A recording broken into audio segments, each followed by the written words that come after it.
നമുക്ക് മാത്സിലെ അടുത്ത set questions നോക്കാം. 3 × 2 × 2 - 4 + 5 × 2 ഇതാണ് ക്വസ്റ്റ്യൻ. അത് എത്രയെന്നാണ് ചോദിച്ചിരിക്കുന്നത്. അപ്പോൾ എന്താണ് ക്വസ്റ്റ്യൻ? 3 × 2 × 2 - 4 + 5 × 2. അപ്പോൾ നമ്മൾ ബോഡ് മാസ് തിയറം വെച്ചിട്ടാണ് ചെയ്യുന്നത്. ആദ്യം എന്ത് ചെയ്യണം? ബ്രാക്കറ്റ് ഇല്ല, ബ്രാക്കറ്റ് ഇല്ലാത്തതുകൊണ്ട് അടുത്തത് എന്താണ്? ഡിവിഷൻ വേണം ചെയ്യാൻ. എന്താണ്? ബോഡ് മാസ് എന്നുള്ള തിയറി വെച്ചിട്ടാണ് ചെയ്യുന്നത്. അപ്പോൾ ബ്രാക്കറ്റ് വേണം ആദ്യം ചെയ്യാൻ, അതിനുശേഷം ഡിവിഷൻ, പിന്നെ മൾട്ടിപ്ലിക്കേഷൻ, അഡീഷൻ, സബ്ട്രാക്ഷൻ. അപ്പോൾ ബ്രാക്കറ്റ് ഇല്ലാത്ത കാരണം 3 × 2 × 2 ഹരണം വേണം അടുത്തത് ചെയ്യാൻ. അപ്പോൾ 1 - 4 + 5 × 2.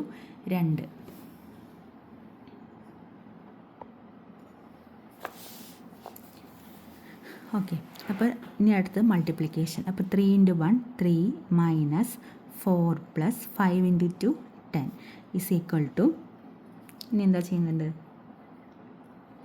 ഇനി 10 ൽ നിന്ന് 4 പോയാൽ എത്രയാണ്? 10 ൽ നിന്ന് 4 പോയാൽ 6 അല്ലേ? എന്നിട്ട് നമ്മൾ വ്യത്യസ്ത ചിഹ്നം വന്നാൽ എന്താ ചെയ്യേണ്ടത്? അവ തമ്മിൽ കുറച്ച് വലുതിൻ്റെ സൈൻ ഇടണം. അപ്പോൾ 3 + 10 ൽ നിന്ന് 4 പോയാൽ 6 = 9. 9 ആണ് ആൻസറായിട്ട് വരിക. അപ്പോൾ അടുത്ത ക്വസ്റ്റ്യൻ എന്തായിരുന്നു? 2/7 എത്ര കൂട്ടിയാൽ 1 കിട്ടുമെന്നാണ് ചോദ്യം. അപ്പോൾ 2/7 ഏതോ ഒരു സംഖ്യ കൂട്ടിക്കഴിഞ്ഞാൽ 1 കിട്ടും. അത് ഏതാണെന്നാണ് നമ്മൾ കണ്ടുപിടിക്കേണ്ടത്. അപ്പോൾ 2/7 ഏതോ ഒരു സംഖ്യ കൂട്ടിക്കഴിഞ്ഞാൽ 1 കിട്ടും. ആ സംഖ്യ, അതായത് ഈ എക്സ് ആണ് നമുക്ക് കണ്ടുപിടിക്കേണ്ടത്. അപ്പോൾ എക്സിനെ ഇവിടെ നിർത്തിയിട്ട് 2/7 ഈക്വൽസിൻ്റെ അപ്പുറത്തേക്ക് കൊണ്ടുപോയി. അപ്പോൾ എന്ത് വരും? x = 1 - 2/7 എന്ന് വരും. ഈക്വൽ തന്നെ ക്രോസ് മൾട്ടിപ്ലൈ ചെയ്യുക. 1 × 7 - 2 / 7. അപ്പോൾ 7 ൽ നിന്ന് 2 പോയാൽ 5 5/7. അപ്പോൾ 5/7 ആണ്. അതായത് 2/7 5/7 കൂട്ടിക്കഴിഞ്ഞാലാണ് നമുക്ക് 1 ആൻസറായിട്ട് കിട്ടുന്നത്. അടുത്ത ക്വസ്റ്റ്യൻ നോക്കാം. √0.01 × √0.0025 = എത്രയാണെന്നാണ് ചോദ്യം. അപ്പം നമ്മൾ ഈ റൂട്ടിൻ്റെ ഉള്ളിൽ പോയിൻ്റ് കഴിഞ്ഞിട്ടുള്ള ഒരു സംഖ്യയുടെ റൂട്ടാണ് കണ്ടുപിടിക്കാൻ പറയുന്നതെങ്കിൽ ആ റൂട്ടിൻ്റെ ഉള്ളിൽ, അതിപ്പോൾ പോയിൻ്റ് കഴിഞ്ഞിട്ട് എത്ര സംഖ്യയുണ്ട്? ഇവിടെ 2 എണ്ണമാണുള്ളത്. അതേപോലെ പോയിൻ്റ് കഴിഞ്ഞിട്ട് ഇവിടെ 4 എണ്ണമാണുള്ളത്. അപ്പം നമ്മൾ അതിൻ്റെ റൂട്ട് എടുക്കുമ്പോൾ ഇപ്പോൾ 2 എണ്ണം ഉള്ളെങ്കിൽ അതിൻ്റെ പകുതിയായിരിക്കും എന്താണ് അതിൻ്റെ ആൻസറായിട്ട് വരിക. അപ്പോൾ അതായത് √0.01. അപ്പോൾ അതിൻ്റെ റൂട്ട് എന്ന് പറയുന്നത് 0.1 ആയിരിക്കും. അതായത് 2ൻ്റെ പകുതി ഒരു സ്ഥാനം, പോയിൻ്റ് കഴിഞ്ഞിട്ട് ഒരു സ്ഥാനമേ ഉണ്ടായിരിക്കുള്ളൂ എന്ന്. അപ്പോൾ നമുക്ക് നോക്കാം. ഇവിടെ നോക്കിയപ്പോൾ √0.01. അപ്പോൾ ഇതിൻ്റെ നമ്മൾ റൂട്ട് എടുക്കുമ്പോൾ നമുക്ക് എന്താ കിട്ടുക? 0.1. അതായത് ഇവിടെ 2 എണ്ണം ഉണ്ട്. 2ൻ്റെ പകുതി എന്താണ്? 1 ആയിരിക്കും അതിൻ്റെ റൂട്ട് എന്ന് പറയുന്നത്. ഇവിടെ എന്താണ്? 0.0025 എന്നാണ്. അപ്പോൾ ഇവിടെ 4 ഡിജിറ്റ്സ് ഉണ്ട് പോയിൻ്റ് കഴിഞ്ഞിട്ട്. അപ്പോൾ അതിൻ്റെ റൂട്ടിൽ എത്ര ഡിജിറ്റേ ഉണ്ടാവുള്ളൂ? പോയിൻ്റ് കഴിഞ്ഞിട്ട് 2 ഡിജിറ്റേ ഉണ്ടാവുള്ളൂ. അപ്പോൾ അതിനെ മൾട്ടിപ്ലൈ ചെയ്ത് നമ്മൾ എഴുതുമ്പോൾ പോയിൻ്റ് കഴിഞ്ഞിട്ട് എത്ര സാധനമുണ്ട്? 1 2 3. അപ്പം 3 ഉണ്ട്. അപ്പോൾ പോയിൻ്റ് കഴിഞ്ഞിട്ട് 1 × 5 5 ആയിരിക്കും. അപ്പോൾ എന്താണ്? പോയിൻ്റ് കഴിഞ്ഞിട്ട് 3 പ്ലേസ് ഉണ്ട്. അപ്പോൾ 005. അപ്പോൾ 0.005 ആണ് ആൻസറായിട്ട് വരുന്നത്. 2 ഒറ്റസംഖ്യകളുടെ ഗുണനഫലം 621 തുക 50 ആണ്. ഈ ഓരോ ഒറ്റസംഖ്യയുടെയും തൊട്ടടുത്തുള്ള 2 ഒറ്റസംഖ്യകളുടെ ഗുണനഫലം എന്താണെന്നാണ് ചോദിച്ചിരിക്കുന്നത്. അപ്പോൾ നമുക്കത് എങ്ങനെയാണ് ചെയ്യണമെന്ന് നോക്കാം. അപ്പോൾ നമ്മൾ ആദ്യം ഒറ്റസംഖ്യകളെ എക്സും വൈയും ആയിട്ട് എടുത്തു. അപ്പോൾ നമുക്ക് എന്ത് തന്നിട്ടുണ്ട്? 2 ഒറ്റസംഖ്യകളുടെ ഗുണനഫലം 621 തന്നിട്ടുണ്ട്. അപ്പോൾ XY 621 എടുത്തു. x × y ഗുണനഫലം. 2 ഒറ്റസംഖ്യകളെ എക്സും വൈയും ആയിട്ട് എടുത്തു. അതിൻ്റെ ഗുണനഫലം XY 621 ആയിട്ട് എടുത്തു. അതിൻ്റെ തുക 50 ആണ് തന്നിട്ടുണ്ട്. അതായത് x + y = എത്രയാണ്? 50 ആണെന്നും ക്വസ്റ്റ്യനിൽ തന്നിട്ടുണ്ട്. ഇനി എന്താണ് കണ്ടുപിടിക്കാൻ പറഞ്ഞിരിക്കുന്നത്? ഈ ഓരോ ഒറ്റസംഖ്യയുടെയും തൊട്ടടുത്തുള്ള 2 ഒറ്റസംഖ്യകളുടെ ഗുണനഫലം എന്താണെന്നാണ് ചോദിച്ചിരിക്കുന്നത്. അപ്പോൾ നമ്മളിപ്പോൾ ഒറ്റസംഖ്യയാണെങ്കിൽ ഇപ്പോൾ നമ്മൾ 1 എടുക്കുകയാണെങ്കിൽ അടുത്ത ഒറ്റസംഖ്യ എത്ര കഴിഞ്ഞിട്ടാണ്? അതിൻ്റെ കൂടെ 2 കൂട്ടിയിട്ടാണ് നമുക്ക് എന്ത് കിട്ടുന്നത്? 3 കിട്ടുന്നത് അല്ലേ? അപ്പോൾ 2 സ്ഥാനം കഴിഞ്ഞിട്ടാണ് അടുത്ത ഒറ്റസംഖ്യ വരുന്നത്. അപ്പോൾ എക്സിൻ്റെ കൂടെ x + 2 എന്ന് എഴുതാം. ഈ എക്സിൻ്റെ തൊട്ടടുത്തുള്ള ഒറ്റസംഖ്യ എന്ന് പറയുന്നത് x+2 ആണ്. വൈയുടെ തൊട്ടടുത്തുള്ള ഒറ്റസംഖ്യ എന്ന് പറയുന്നത് y+2 ആണ്. അപ്പോൾ അപ്പോൾ തൊട്ടടുത്തുള്ള രണ്ട് ഒറ്റസംഖ്യകളാണ് ഈ x+2 അതേപോലെ y+2. അതിൻ്റെ ഗുണനഫലം എന്താണെന്നാണ് നമുക്ക് കണ്ടുപിടിക്കേണ്ടത്. അതായത് x+2 × y+2 ആണ് കണ്ടുപിടിക്കേണ്ടത്. ഇതെങ്ങനെയാണ് മൾട്ടിപ്ലൈ ചെയ്യാം? എക്സിനെ y കൊണ്ട് മൾട്ടിപ്ലൈ ചെയ്യണം, എക്സിനെ 2 കൊണ്ട് മൾട്ടിപ്ലൈ ചെയ്യണം. അപ്പോൾ xy + 2x എന്ന് കിട്ടും. അതേപോലെ 2നെ y കൊണ്ട് മൾട്ടിപ്ലൈ ചെയ്യണം, 2നെ 2 കൊണ്ട് മൾട്ടിപ്ലൈ ചെയ്യണം.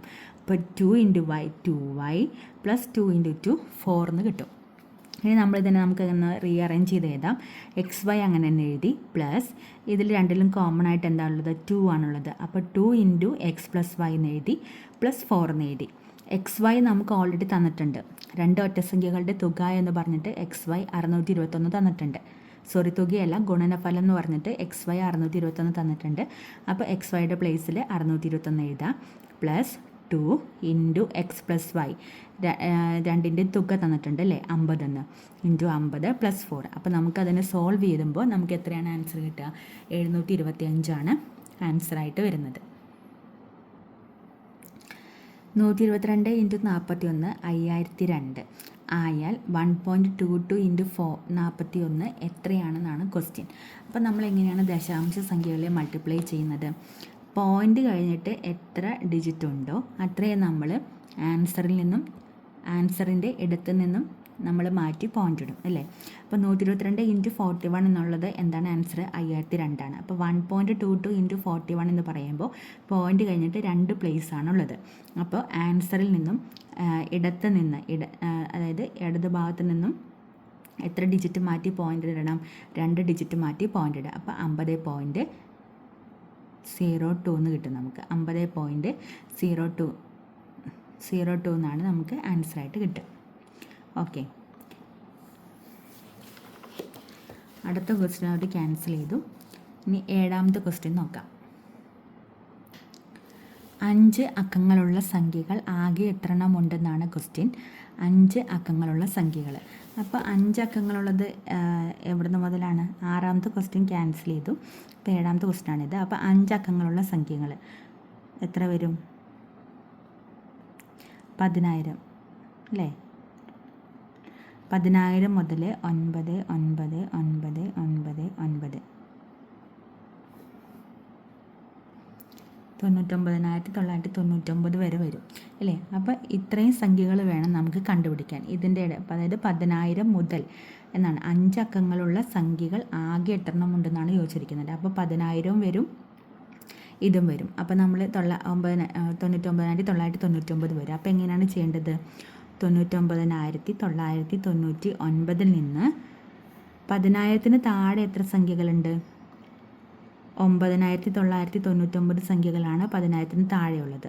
അപ്പോൾ അത്രയും സംഖ്യകൾ കുറച്ച് കഴിഞ്ഞാൽ നമുക്ക് ഇതിൻ്റെ ഇടയിൽ എത്ര സംഖ്യകളുണ്ടെന്ന് കണ്ടുപിടിക്കാൻ പറ്റും. അപ്പോൾ എത്രയാണ് വരിക? 9000 സംഖ്യകളാണുള്ളത്.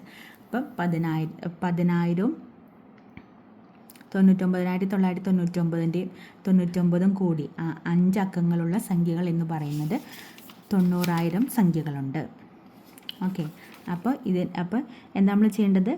99,999 നിന്നും 10000ന് താഴെയുള്ള സംഖ്യകളാണ്, അത് 4 അക്ക സംഖ്യയാണ്. അപ്പോൾ 9999 മൈനസ് ചെയ്ത് കഴിഞ്ഞാൽ നമുക്ക് ആകെയുള്ള 5 അക്ക സംഖ്യകളുടെ എണ്ണം കിട്ടും. അടുത്ത ക്വസ്റ്റ്യൻ നോക്കാം. -1/3, -2/9, -4/3 എന്നീ സംഖ്യകളെ ആരോഹണ ക്രമത്തിൽ എഴുതിയാൽ ശരിയായത് ഏതെന്നാണ് ക്വസ്റ്റ്യൻ. ആരോഹണ ക്രമത്തിൽ എഴുതുക എന്ന് പറഞ്ഞാൽ എന്താണ്? ചെറുതിൽ നിന്നും വലുതിലേക്ക് എഴുതുക.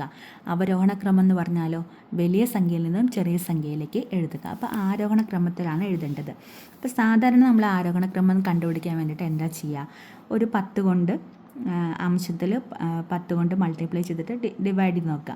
അപ്പോൾ ഇവിടെ 10/3 ചെയ്യുമ്പോൾ നമുക്ക് എന്ത് കിട്ടും? 10/3 ചെയ്യുമ്പോൾ നമുക്ക് എന്താ കിട്ടുക? 3.33 എന്ന് കിട്ടും. ഇവിടെ അതായത് 10/3 ചെയ്യുമ്പോൾ നമുക്ക് കിട്ടുന്നത് 3.3 എന്ന് കിട്ടും. 3.3 എന്ന് കിട്ടും. അതേപോലെ ഇതിന് ചെയ്യുമ്പോൾ 20/9 ചെയ്യുമ്പോൾ എന്ത് കിട്ടും? 2.2 എന്ന് കിട്ടും. അതേപോലെ 40/3 ചെയ്ത് കഴിയുമ്പോൾ നമുക്ക് എന്ത് കിട്ടും? 13.3 കിട്ടും. അതായത് ഇപ്പോൾ നമുക്കിത് ഓർഡറിൽ എഴുതാം. 3.3, 2.2, 13.3. അപ്പോൾ ഇവിടെ നമുക്ക് തന്നിരിക്കുന്ന ക്വസ്റ്റ്യനിൽ എന്താണ്, എല്ലാം നെഗറ്റീവാണ്. അപ്പം -3.3, -2.2, നെഗറ്റീവ് 13.3. അപ്പോൾ ഇവിടെ നെഗറ്റീവ് സംഖ്യകളാണ് അല്ലേ. അപ്പോൾ നെഗറ്റീവ് സംഖ്യകളുടെ പ്രത്യേകത എന്താണ്, അതിൽ വലുതായിരിക്കും ഏറ്റവും ചെറുതെന്ന് പറയുന്നത്. അപ്പോൾ ആദ്യം ഏതാ എഴുതുക, -13.3 എഴുതണം. അതിനുശേഷം -3.3, -2.2. അപ്പോൾ ഇതിൽ ഏറ്റവും വലുതെന്ന് പറയുന്നത് -2.2ഉം ഏറ്റവും ചെറുത് -13.3ഉമാണ്. അപ്പോൾ ഇതിനെ നമുക്ക് ഭിന്നസംഖ്യയിൽ എഴുതുകയാണെങ്കിൽ -4/3, പിന്നെ -1/3, -2/9 ഇതായിരിക്കും ആൻസറായിട്ട് വരിക. ഓക്കെ, അപ്പോൾ നമ്മൾ ഏതാണ് വലുത് ചെറുതെന്ന് ചോദിച്ചു കഴിഞ്ഞാൽ ജസ്റ്റ് വലുത് ചെറുത് കണ്ടുപിടിക്കുക. അംശത്തിൽ ഒരു 0 കൊടുത്തിട്ട് ഡിവൈഡ് ചെയ്ത് നോക്കുക. ഡിവൈഡ് ചെയ്ത് കഴിയുമ്പോൾ നമുക്ക് ഒരു ആൻസർ കിട്ടുമല്ലോ. അപ്പോൾ ഇവിടെ എന്ന് പറഞ്ഞാൽ നെഗറ്റീവ് സംഖ്യയാണ്. അപ്പോൾ നെഗറ്റീവ് സംഖ്യ ആയ കാരണം അതിൽ വലിയ സംഖ്യയായിരിക്കും ഏറ്റവും ചെറുതെന്ന് പറയുന്നത്. ഓക്കെ, നമുക്ക് അടുത്ത ക്വസ്റ്റ്യൻ നോക്കാം. 9ാമത്തെ ക്വസ്റ്റ്യനാണ്. 3 പേന വാങ്ങിയാൽ ഒരു പേന വെറുതെ കിട്ടുമെങ്കിൽ ഡിസ്കൗണ്ട് ശതമാനം എത്ര? എന്താണ്, 3 പെൻ വാങ്ങിച്ചു കഴിഞ്ഞാൽ ഒരു പേന സൗജന്യമായിട്ട് കിട്ടും, ഒരു പെന്ന് നമുക്ക് ഫ്രീ ആയിട്ട് കിട്ടും. അതാണ്, അങ്ങനെയാണെങ്കിൽ ഡിസ്കൗണ്ട് ശതമാനം എത്രയാണെന്നാണ് ചോദ്യം. 3 പേന വാങ്ങിക്കഴിയുമ്പോൾ ഒരു പേന നമുക്ക് സൗജന്യമായിട്ട് കിട്ടും. അങ്ങനെയാണെങ്കിൽ ഡിസ്കൗണ്ട് ശതമാനം എത്രയാണെന്നാണ് ചോദ്യം. അപ്പം നമ്മൾ ഒരു ഇക്വേഷൻ ഉണ്ടായിരുന്നു പഠിക്കാൻ. എക്സ് സാധനങ്ങൾ നമ്മൾ വാങ്ങിക്കഴിയുമ്പോൾ വൈ സാധനങ്ങൾ സൗജന്യമായിട്ട് വെറുതെ കിട്ടുമെങ്കിൽ ഡിസ്കൗണ്ട് ശതമാനം എന്ന് പറയുന്നത് എന്താണ്? ഡിസ്കൗണ്ട് ശതമാനം എന്ന് പറയുന്നത് y × 100 divided by x plus y ആണ്. y × 100 divided by x plus y ആണ്. അതായത് എക്സ് സാധനങ്ങൾ വാങ്ങുമ്പോൾ വൈ സാധനങ്ങൾ സൗജന്യമായി കിട്ടുമെങ്കിൽ അതിൻ്റെ ഡിസ്കൗണ്ട് ശതമാനം എന്ന് പറയുന്നത് എന്താണ്? y × 100 divided by x plus y ആണ്. y × 100 divided by x plus y ആണ്. അപ്പോൾ ഇവിടെ നമ്മൾ 3 പേനകളാണ് വാങ്ങിച്ചത്. അപ്പോൾ എക്സ് ഈക്വൽ ടു എന്താണ്? 3 ആണ്. അപ്പോൾ സൗജന്യമായി കിട്ടിയതാണ് y ഈക്വൽ ടു എത്രയാണ്? 1 ആണ്. അപ്പോൾ നമ്മൾ ഇതിനെ മാറ്റി എഴുതി കഴിയുമ്പോൾ എങ്ങനെ എഴുതാം? 1 × 100 divided by 3 + 1 equal to 100 divided by 4 എത്ര കിട്ടും? 25 കിട്ടും. അപ്പോൾ 25% ആണ് ഇവിടുത്തെ ഡിസ്കൗണ്ട് റേറ്റ് എന്ന് പറയുന്നത്. അപ്പോൾ ഈ ഇക്വേഷൻ എല്ലാവരും ഓർത്തിരിക്കുന്നതാണ്. y × 100 divided by x plus y എന്നാണ്. അതായത് എക്സ് സാധനങ്ങൾ വാങ്ങുമ്പോൾ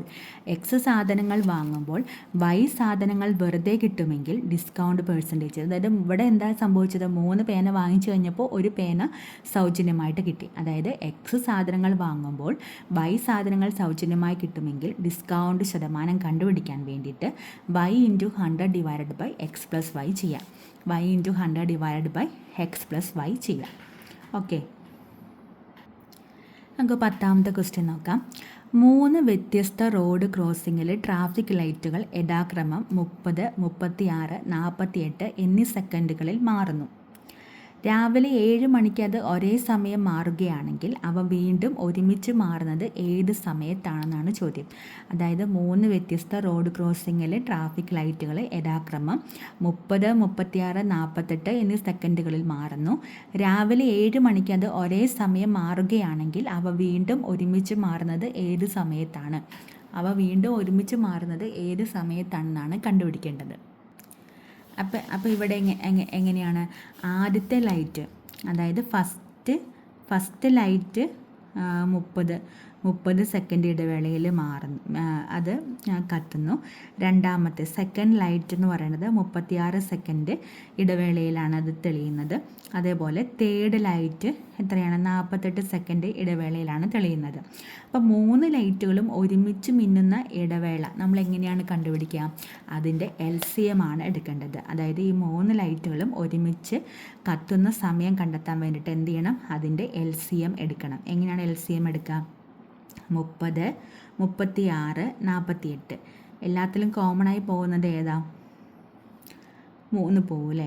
3 10 പ്രാവശ്യം, 12 പ്രാവശ്യം, 16, 3 48. പിന്നെ 2 പോവും, 2 5 പ്രാവശ്യം, 6 പ്രാവശ്യം, 8 പ്രാവശ്യം. പിന്നെ ഏതെങ്കിലും പോവോ? ഇല്ല. പിന്നെ 6ലും 8ലും 2 പോവും. അപ്പോൾ 5 താഴെ എഴുതി, 6ൽ 3, 8ൽ 4. അപ്പോൾ LCM എന്ന് പറയുന്നത് എത്രയാണ്?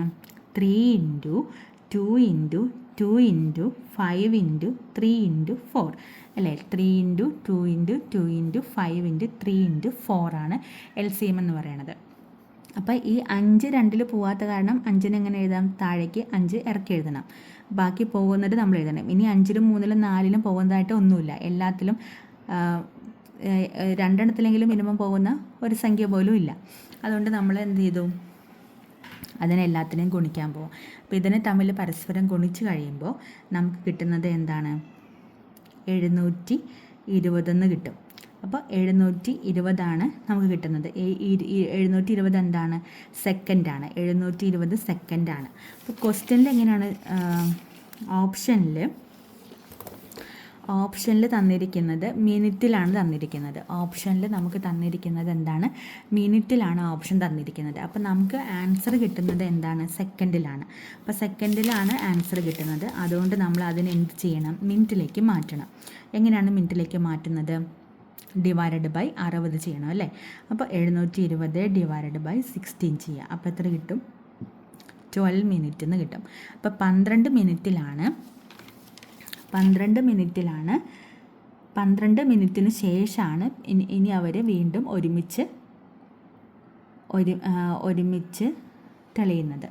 അപ്പോൾ 12 മിനിറ്റിന് ശേഷം പിന്നെ അവർ ഒരുമിച്ച് കത്തും. ഓക്കെ.